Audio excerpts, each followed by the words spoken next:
वैकुंठवासी माझे आजोबा पारणाचार्य पुंडलिकजी महाराज वेळुकर एक वाक्य सांगायचे. ज्ञानोबांची ज्ञानेश्वरी वाचताना खूप हलक्या स्वरामध्ये वाचायची. जर तुम्ही कोण वाचक असाल तर मी सांगतो, ज्ञानेश्वरी वाचलीच पाहिजे, तरच वाचणार आहे हेही लक्षात ठेवा. मी एक व्यासपीठ चालक बघितला. घरी बायकोशी भांडणाने व्यासपीठावर येऊन बसला. घरी बायकोशी भांडला आणि व्यासपीठावर येऊन बसला आणि त्यात रागात ज्ञानेश्वरी वाचली. आता राग कुठला सांगता येणार नाही.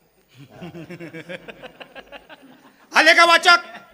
वाचक म्हणले हे जे बिघडले काहीतरी. 13वा अध्याय काढा, अमका श्लोक काढा, वाचा. एकादशीचे दिवशी जा तुला पाडू आम्हासी, ते तुलाच नागासी पंचमीच्या.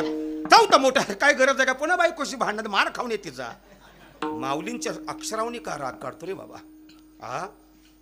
एक सांगू, महाराज नेहमी सांगायचे आमचे, ज्ञानोबांची ज्ञानेश्वरी कधी रागानं वाचायची नाही, मग ती रागात वाचायची. असं खूप गोड सांगायचे.